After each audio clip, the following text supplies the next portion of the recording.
So, what's the most important thing in the world? From a Christian perspective, what's the most important thing in this world? Let's drill down a little bit. Anytime somebody asks, what's the most important commandment? Every Christian knows that you have to love God with all your heart, mind, strength, soul, and you have to love your neighbor or your brother as you love yourself. If you go one step above that, you will see that the most important thing in the world is to do God's will. That is the most important thing in the world. Us loving God with everything we've got and loving our neighbor as we love ourselves is in itself the will of God. And when you're doing the will of God,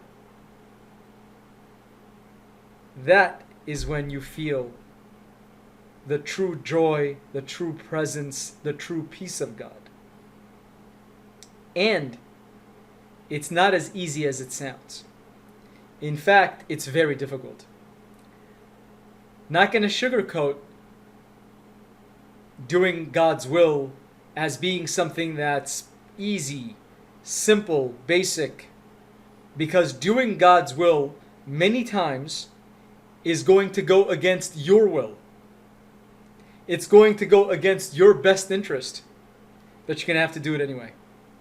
There is a reward in going through that suffering. The example is before us.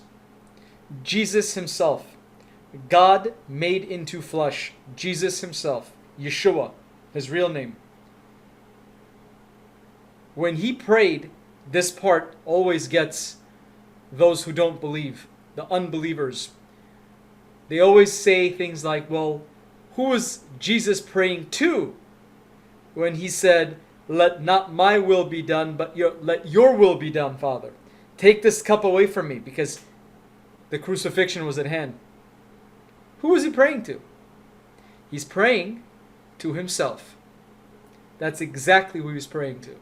Because his entire existence here on earth, the 33 years that he was here, was to prove one thing: how we should act.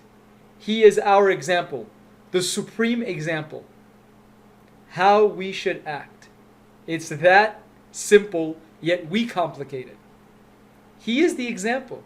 He is in essence praying that if you're go through the hardest thing in your life, go through it. As long as that's God's will, don't fight it. Go through it. Because there is a reward if you trust Him on the other side. There is a reward on the other side. When I say Jesus is praying to Himself, you have to understand that what Jesus said is exactly what it is. He said, the Father and I are one. There are no two gods. There is no higher God, lower God. There are no three gods. They're in one. It's one God. There is only one. Different manifestations. Okay? Different manifestations. We cannot look at God in His true form. Human beings are not capable of handling it. Moses saw it and his face was shining. Okay? And it kept shining. It scared the Israelites. They didn't know what to do with it anymore. And he didn't even see Him like face to face. He just saw from the back. With the back of God as God passed by him. Okay? So we cannot handle the sight of God. For us to be able to handle it, God came in the form of man. Because then we can take it. Now, even in that form, He is able to walk through walls. Read the Bible, guys. He's able to walk through walls. He is able to change His appearance. And it becomes bright, like a bright star, a bright sun that can blind you. In His human form, He can change and do that. Okay? He's not praying to someone else. It's like the Father is someone else, some other God. Not at all. He is, period.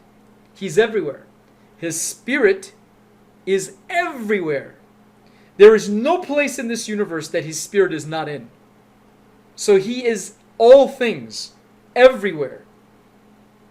And so when he's praying, he's just giving an example as to how we should be, as hard as this is.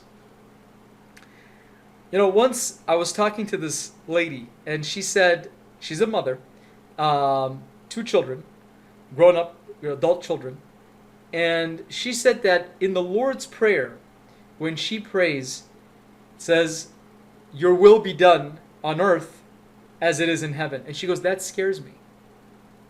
That scares me. Because what if his will is for me to do something I don't want to do?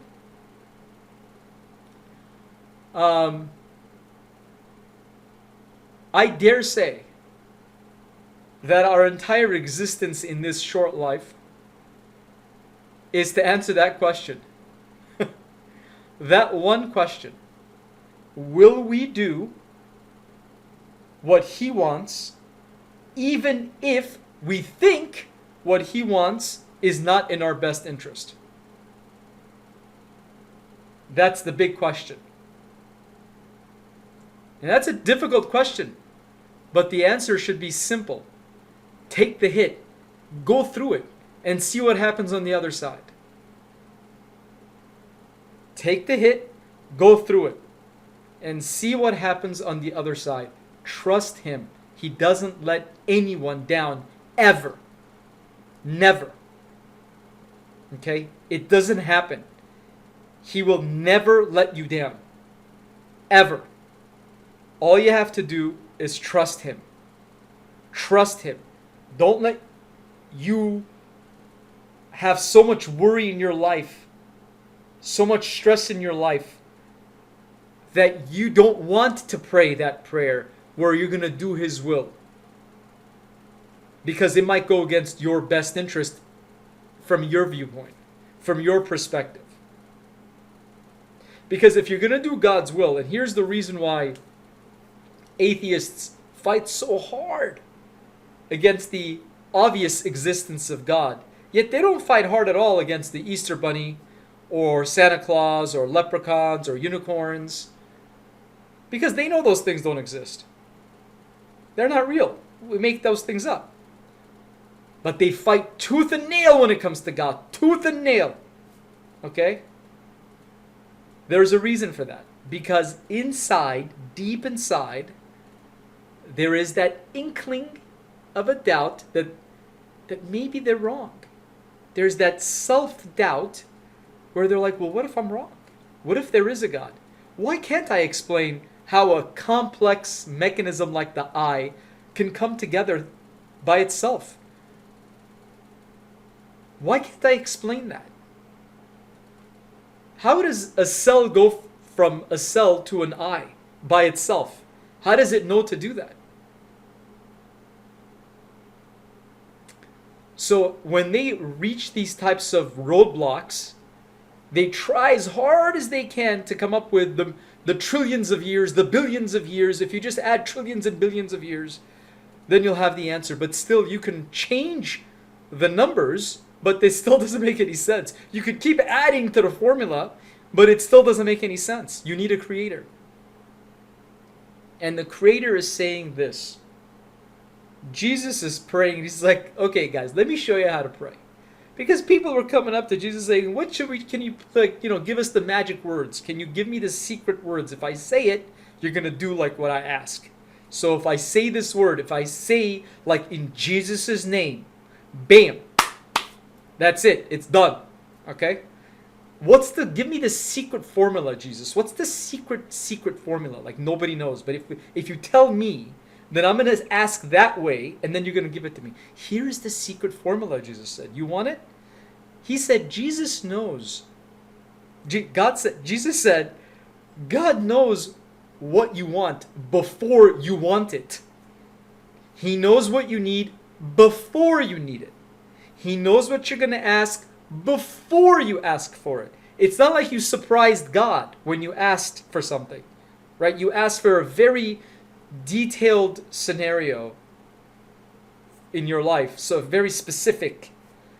It's not like God went, oh wow, I didn't know that. He knew exactly what you were going to say. What he's asking for in the prayer that the Lord taught us is give praise to God and ask that God's will be done on earth as it is in heaven. Okay? That's it. You do that, everything else falls in line. Okay? Including, obviously, the two most important commandments. Which, of course, were given to us not just by Jesus, but they were in the Old Testament too. Look that up. Loving God with all your heart and, loving your neighbor is in the Old Testament as well. And so, this is the entire purpose of a human being. Doing God's will, even if you think that doing God's will is against your best interest. Because in essence, here's what God is saying. What you think is nothing. Harsh, right? But that's what it is. It's nothing. You don't understand what you're even thinking. That's the truth. You don't know what you're asking for. You don't know what's good for you. You don't even know what the definition of good is. You think you do, and that's the scary part. That you think you know what's best for you, but you don't. You don't know what the future holds 1 second from now. So you have no idea what to ask for, what to want, what you're going to need. The one big thing that you wanted could be nothing 1 second from now. Because a much, much bigger thing could come across your way that you're going to need that to happen. And you forget about that little thing that now becomes a little thing that was a big thing for you 1 second ago. So you don't know what the future holds. To God there is no time. There is no such thing like this concept of future. What do you mean? God is. There is no future. There is no past. It's all is present. He sees the future as if it's happening right now. If you read the Bible carefully, you'll find that many times when Jesus was speaking, he's speaking of like the current day, like today, the day we're in, you and I are in right now. Yet he said that 2,000 years ago. He says it like nonchalantly, like very simple, very basic. And he continues and he starts talking about current day matters. Guess who else does that in the Bible? David. If you read David's writing in the book of Psalms, you're going to see the same thing. He's coming in and out of future and present. Read it carefully. There are two tenses there. The future and the present. And of course there's the past. He talks about what's happened with Israel, how God helped them be free from Egypt, etc. He discusses that too. But the point being is that this state of coming in and out of future and present, in essence, is something that only God can do. Because there is no such thing as future. He sees it like it's happening right now. And so when he asks you to do something, it's in your best interest, no matter what happens. You have to understand that he loves you. See, here's another thing that people just don't get about how we were as human beings back in the day, because people don't read history books. They don't like to know what happened in the past. It bores people. It's all about the here and now. We're a microwave world, right? If it's in the microwave for 60 seconds, we start munching on other food. 60 seconds is a long time. So who cares what happened, 4,000 years ago? But if you read what happened 4,000 years ago, 3,000 years ago, is that people sacrificed babies for their small God gods. They sacrificed babies for Baal, for example. Baal. A statue. Okay? An evil spirit. They sacrificed babies. They took a baby that was living, breathing, and they killed the baby. Look at what God says. So they take their child and they sacrifice it for God. Here's what God says. I will sacrifice myself for you. Which one is love? These evil spirits that taught men how to kill. Another thing they used to do is they used to have orgies with the priestesses of Baal. Okay? And that's another form of worship. So these evil spirits taught people that if they have orgies, they're worshiping God. That if they kill babies, they're worshiping God. Think about that for a minute. And humans did it. Humans did that. They followed those instructions. Yet God comes and says, I will do that to my child. So he's giving us an example. He's coming here in his flesh, and he's saying, now, that's my son, because it's flesh now, and I'm going to sacrifice myself for you. God, in essence, sacrificed himself for us. He went through a crucifixion. A crucifixion. He was beaten, flogged, slapped, spat on.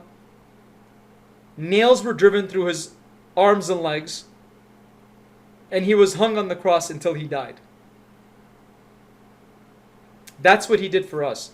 Yet, you doubt his love? He loves you. He loves you. If he asks you to do something, if there is a burden on your heart or on your mind that you should do something, do it. Even if you think it doesn't make sense, it's not in your best interest, do it. Go through it. Do the right thing. He won't let you down.